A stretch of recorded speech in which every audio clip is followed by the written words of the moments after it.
Yeah, I wanted to do a video on your fig trees and how to get the most production out of them and how to get them to grow fast and not have so much dieback each year. This tree here was just a small tree that I bought at a box store. I want to say I bought it at Home Depot about 5 years ago maybe. So it has advanced very well. Now these trees, I wanted to put them in the center of my yard because I didn't want to deal with all the mess that they can put up with. So I didn't want them, you know, close to my house. The thing about putting them out in the middle of your yard is sometimes they are not protected during the winter months and they have a lot of dieback. So one thing you want to do is cover your trees up during the winter months. Even if you live in zone 8 like I do, we have fairly mild winters. It still will have dieback when they're a very young seedling. An example of that is this one right here. This tree has been here for this fig tree has been here about at least 7-8 years. And it's just the beginning of the spring, the beginning of middle of April. So it's starting to get some growth to it. And by the end of the summer, it'll look like a little bush. But during the winter months, it'll die right back and it'll just do the same thing and it never advances. So the reason for that is I have never covered it up. So what I'm gonna do on this tree right here, I'm actually gonna just take it up and put it in a pot and you know, maybe revitalize the root system, and I may, you know, give it away or plant it somewhere else. But I'm not gonna worry about it because I got several other fig trees growing, so I don't really need another one here. But as an example though, you can see how these prunes have died back during the winter time, and then it'll come back at the base and it'll just start all over. So and also you'll see even the tips die back. Now as the prunes get more mature, they'll start putting out shoots on the side like this one is done.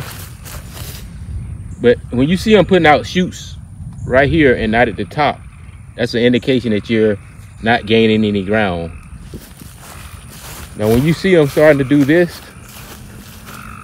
where they start to put the shoots out at the tip top of the wood, then that's when you can tell that the tree is advancing.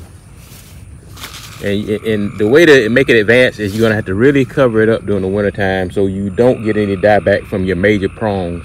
And you'll have several major prunes that'll develop, and then you'll have your, you know, these little prunes right here that grow from the bottom of the ground. Now you actually need to prune those each year, just cut them off, and it's these major prunes, save them and let them continue on, because this is where you want all your energy to go. So all these little small prunes in the fall, I'm gonna, you know, cut all these back. If you have anybody that needs a fig tree, if you'll dig right down by the root system, or right where these are coming out at, this actually will be a better tree than trying to aerate it or rooter cutting. They actually turn into better trees. Even this thick piece right here, if you can just kind of dig up right at the base of the tree and get a little bit of roots out of it, and then put it in a pot, it'll root and it'll turn into a real good tree for somebody. So the little small cuttings that you get or order through the mail, they can be very difficult to get established unless you just put them in a sweet spot or a perfect location where they're not going to get any dieback. But if you put them out in the center of your yard, which that's a good place to put them because they can get plenty of sun, and you got to deal with the messiness of the figs when they get ripe, it'd be the perfect place for it. Okay, this is another tree that I've been trying to grow here. It's been here about 4 years now, and it hasn't got big. I'm not sure what variety it is, and that's another thing about growing figs. If you just want one variety, like a brown turkey is real popular in this area, then that's really the only tree you need to grow. But with me, I like different varieties of figs. This right here, I saw it was a unique fig because of the pattern. It has like a crowfoot. So I know, I can tell by the pattern of the leaf if it's a different variety. And I like to know what variety I'm planting. But if I don't, sometimes I might take a chance on if I can tell that it's a different type of variety. But this right here was advertised as a Texas forever bearing fig. I don't think that's the variety it is. I hope it's not some kind of dwarf type tree, because I hadn't been able to get it to grow, but I do cover it up every year because it puts out a big, nice, flavorful fig, and I really want it to advance. But you can tell the difference in the other tree and this one because I cover it up. You see how it's growing right at the tip top. It's not growing out at the side, and it's starting to develop these major prongs that are not, going to die. And you can see there it's putting out at the tip tops. Right in here, it's putting out at the tip top. So when you see them putting out like that, then you know you're making some advancement, and the tree is happy. It's not doing a lot of dieback. So, and it will hopefully eventually advance. Another major thing you want to do, like me, I need to take this grass from around it. For the first 4 or 5 years, you want to keep the grass from growing right up around the root system, because you want to direct all that energy into getting as much growth during the winter months, or during the summer months as you can, because they will put out a lot of, it's finna rain, you may hear the thunder, but they will put out a lot of growth during the summer. So you want to capture that growth. You don't want it to lose it during the winter months. So, and then you want to get as much growth as you can, like I stated, by getting all the grass from around it. You want to fertilize it. If you're not sure what type of fertilizer you need, you can go with a 1010 or 13 granule fertilizer. Now this tree here, and what I did with that other tree is I put the fertilizer stakes down, and that is a good alternative as well, because it'll feed those trees over the next 2 or 3 years. So the fertilizer stakes just for a fruit tree will do fine. You want to give it a little bit of energy the first 3 or 4 years to get as much growth as you can out of it, and then usually after that, the only thing you need to do with a fig tree is prune it each year. Here is another fig tree. This is the first one I showed you was a Chelsea. The second was a Forever Bearing, and this variety here is a brown turkey. So this tree, I've been covering it up too over the last few months. It's been here for about 4 or 5 years, so it's starting to gain ground. And I've kept the grass from right around it, even though I do need to get some of that grass from around it and put some pine straw down, because that, like I said, that's critical for the first 4 or 5 years. So, and then I also put some fertilizer stakes around it. There's 3 stakes about a foot away from the base of the plant. So hopefully that'll give it, the boost that I need. I can get a lot of growth out of it this summer. And this winter, I don't plan on worrying about covering it up, because I think it's far enough along where I don't need to cover it up, and I'm getting enough mature prunes where it's not going to give me any dieback. And again, as you can see, it's getting growth right at the tip top, putting out new growth right at the tip top. So that's a sign that it's doing well and it's starting to thrive and gain ground. I'm going to show you one more tree. Okay, this tree right here is a Lsu Purple. I ordered it online, and it is just a stick, when I got it.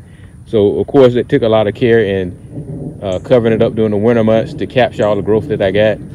And again, as you can see, it's starting to put out right at the tip top. Here it died back at the center. So it is okay to let it put these side shoots out, and then it'll start advancing from those side shoots, as you can see, because like I said, I had some dieback there at the top. But for the most part, they are starting to put new shoots out right at the tip top of the old wood. So that's like I say, a sign that it's on its way, and it's developing these major prongs. So and when you prune a fig tree, you want to get all of the new growth, the little small shoots, you want to cut all those off at the end of when it goes dormant in the fall or winter, because you want it to kind of be shaped like that, almost like a teardrop. If you're too bushy at the bottom, then you do need to do a lot of pruning. You basically want to just locate your major prongs, like here and here and here. You should have about 8 to 10 major prongs. These are the ones that's going to come back and give you your fruit. And then these ones here, these small ones at the bottom, like I say, you'll need to prune them at the end of the summer. This is just the beginning of the spring, so it's going to give off a lot of new growth, but you don't want to worry about pruning it to the end. As far as covering them up, what I would do is just get some fencing material, 5-6 foot fencing material. You don't have to the ones that's about 4x2 or something like that. You don't have to spend a whole lot of money. Just get a small roll of that fencing material. And this tree right here is now starting to get too big to where you can cover it up. But like I said, once you get it to this point, it shouldn't need much covering, unless you have a real harsh winter or real a lot of freezing days coming up, if you want to get an old comforter or some old bed sheets, if you want to just throw over the top of it on those cold days, that may give it a little bit of protection. But generally, once they start getting like this, they do good. It's just critical for the first 3 or 4 years to keep the dirt and the grass from around the base, keep them fertilized. Like I say, you can put some fertilizer stakes out. I think I do have about 3 fertilizer stakes around this one. And then once they get off to a good start, then pruning is the only thing you need to do each year. They pretty much take care of themselves. But it is a hurdle getting them going and getting them established. So but one more time though, with the fencing material, when they're a smaller plant like this, because I think last year was the first year I didn't cover this one up, and it did fine. It came all back out and put the shoots out at the tip. So, but the last point I can make about the covering up during winter time is I will get some twine and tie the tree together as tight as I could, and I'll just wrap the tree with the fencing material, and then I just stuff a lot of pine straw and stuff down in the fencing material and just coat it inside there with that pine straw. Or sometimes I'll get wood chips. But since I got a lot of pine straw, that's the biggest thing I use is just pine straw. But that's very critical, is covering them up, protecting them from the winter months. And on real cold days, on top of the pine straw inside the fence material, I would just come out and throw an old comforter over top of it if we had a few freezing days. So, but if once you get them established, man, they'll do good. So I hope this video helps. Give it a thumbs up and please subscribe if you would like to. And thanks for watching.